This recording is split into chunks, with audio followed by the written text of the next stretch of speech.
Research by the Economic Policy Institute shows that low-wage workers are in fact more educated than they ever have been. In 1968, 48% of low-wage workers had a high school degree, compared to 79% by 2012. We see a similar increase in the percentage of low-wage workers who had some college, almost tripling by 2012. The value of the minimum wage has declined 23% or more in the last couple of years since this research was finished. So workers are more educated, more productive, and getting paid a wage that is worth less at the same time. It's so convenient to say that, well, only if people had more education then they would be paid better. But actually we have quite a bit of evidence, and the state economist of Minnesota testified before our committee that there are an awful lot of people have skills that are much higher than the jobs that they're in, and that the vast majority of jobs that have been created in recent years are in relatively low-paid occupations. In Minnesota, we have data that shows that only 27% or so of the folks who would benefit from an increase in the wage are actually those who didn't complete high school. Everybody else has completed high school or has some college, and almost 20% of the workers in Minnesota who'd benefit from this wage increase actually have a 2- or 4-year college degree. So clearly they are doing what they're supposed to do, going to school, and still not able to find a job that pays above minimum wage.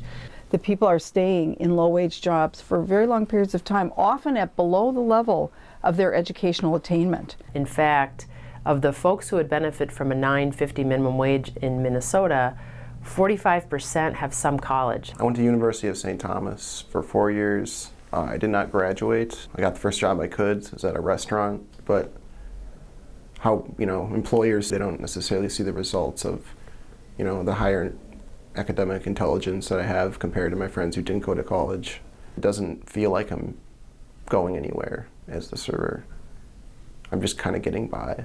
And I think that might be true for a lot of different types of professions. Even people I know who have gone to college and gotten degrees are not doing as well as I am. Approximately 50% of employed college graduates are in a job that doesn't require a college degree. I find that to be astounding, and that number has gone up since the recession. I had a lot of kids that came out of my senior year, and no matter who went for a 2-year, who went for a 4-year, it didn't matter how long you went to college, it was very hard to find jobs.